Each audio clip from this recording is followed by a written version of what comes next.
a law is passed and is given a label called Forced Removal Act. You have Miscegenation Act, where you don't allow different race to marry. You have Job Preservation Act, which allowed certain jobs not to be taken by blacks. You have Group Areas Act, which allowed racial classification of settlements, where this land is only for whites, this land is only for blacks. And these are all laws. What nonsense is this? We are coming from a communal setup where we used to live together. And we even invited a stranger to live amongst us. Let me prove something which most of us don't realize. Because they're getting their wires crossed about their private property ownership. In KwaZulu, we use the kingdom system where the land belongs to the king. Yes. Right?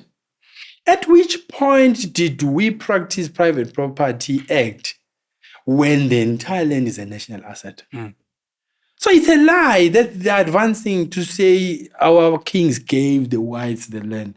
The giving of land is that practice which we still practice today, which is called Ukukhonza, which means the land is left for generation. You can go, but we can settle somebody else in that land. We're doing this for generations. Permission to occupy, Baba. It was a permission to occupy. They misconstrue it for private property ownership.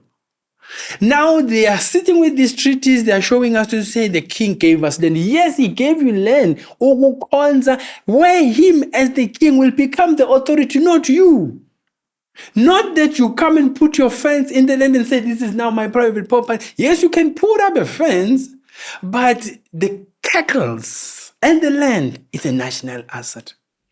Why are we doing that? Procreation purposes. Now we have a mess. The population is growing. Where you squashed us, the land is not expanding. You've taken ownership of everything. Only your own can grow. Only your own can clinch new properties for commercial gains. No black is allowed to do that. So there's a clash of laws into running the country. But somebody feels we can't change these laws. So whose dispensation is this? Is it for minority or majority? I can tell by the benefits. Since 1994, do you know that the whites have benefited more financially than the blacks? During the rule of the blacks. Let me demystify the lie that we are running the country. We are not running the country. The whites are running the country.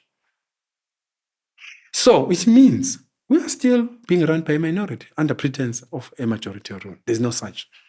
In last year is worse. We formed a new term of majority rule where losers collude to form a majority of losers. That's what we did. So, and that undermines then the principle of majority rule, because here is 37 vote in one block. But an assembly of 15%, 17%, 19% to form a bigger whole, and you call that majority. But let me move on by saying, until we decode these laws according to our native languages and cultures, we'll never optimally run anything economical. So that's why the clash between the black and white in South Africa is that the white want the preservation of their own, but when they took over, they destroyed anything of ours. Decolonization is what you speak about. I've got notes, but I'm not going to go through them. I don't know if we can go for another 30 minutes. Yes, sir. See what tips. Will you be able to give short answers? I know it's a big ask. I can give, as long as people will not misconstrue it for something else. So we'll add a disclaimer.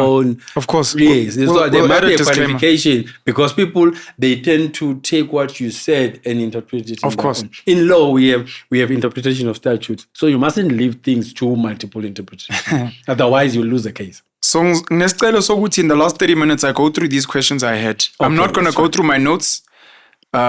We didn't get a chance to speak about Robert Sobukwe and the two conferences as well. And I apologize for that. But let's just sneak it in. Is it possible? In 3 minutes? In 3 minutes, yeah. No problem. But what I wanted to show there about Robert Sobukwe, the mandate of the ruling party then because there's no more ruling party now. You have a bigger party, bigger than the other, but it's not a 51% majority. A majority of losers, you call them. Yeah, collude. And collude, and then they form a majority, which is a new term under public management, which we must coin it. But in 1912, kings and pastors formed ANC, National Native Congress, because the white men have taken over at Union Building to build Union Buildings to rule the country from there, to rule the kings. Then they started a mandate of saying, let us fight for land to come back. In 1994, Mandela says, one man, one vote. But this one man, one vote does not bring back the land. It's just to vote, and then the status quo, the terms of engagement in Kodesa are implemented. Robert Sobukwe decided to walk away to form PAC in 1959. The reason is that because they are now allowing other racial groups who were not fighting for land, but for coexistence with the blacks. And then they formed Freedom Charter. Part of the terms of Freedom Charter said the wealth of the country shall be shared by all those who live in it. But the Freedom Charter as a document is not a legislated document which white people were implementing in their rulership. Come 1994, a Freedom Charter could not be still implemented even when a black man is a president. Why? Because the terms of engagement in Kodesa were against the terms of Freedom Charter in 1955. I just want to say this because most black people don't know that the Freedom Charter wasn't originally written by black people. Exactly. Matthews. Yes. I don't know who Matthews is. I don't know if it's Matthews Paul. I'm not sure. Lionel Rusty Bernstein, that's a Jewish surname. Ethel Truss, Ruth First. Yes. Alan Lipman. Yes. Whose wife, Beata Lipman, handwrote the original charter. These are Jewish people. The charter was officially adopted on Sunday, the 26th of June, 1955, at a gathering of about 3,000 people, known as the Congress of the People in Kliptown in Soweto. I just want black people, because they don't know. Standard reference to Freedom Charter. It was not written by black people. Black people were rubber stamping what was written by them. I will prove my case. Lionel Rusty Bernstein, I think, is the main author. Sure. Come 94, we were no longer talking the terms of Freedom Charter. 2, how come the Ruperts and the Open-Aimers control the economy of the country alone, but the Freedom Charter said the wealth of the country shall be shared by all those who live in it? White people don't want us to share the wealth. So who wrote that? And then the expose of Rupert, okay? Take South Africa Incorporated, Oppenheimer, MK. How did we end up having that book? Because that book tells us this economy is for these men. But we say Freedom Charter said the world shall be shared by all those who live in it. Here we are, we don't share that. And who must legislate that? And who must watch that we implement that?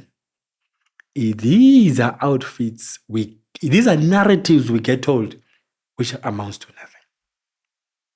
30 years later, we don't have economy, but there's a man who has it.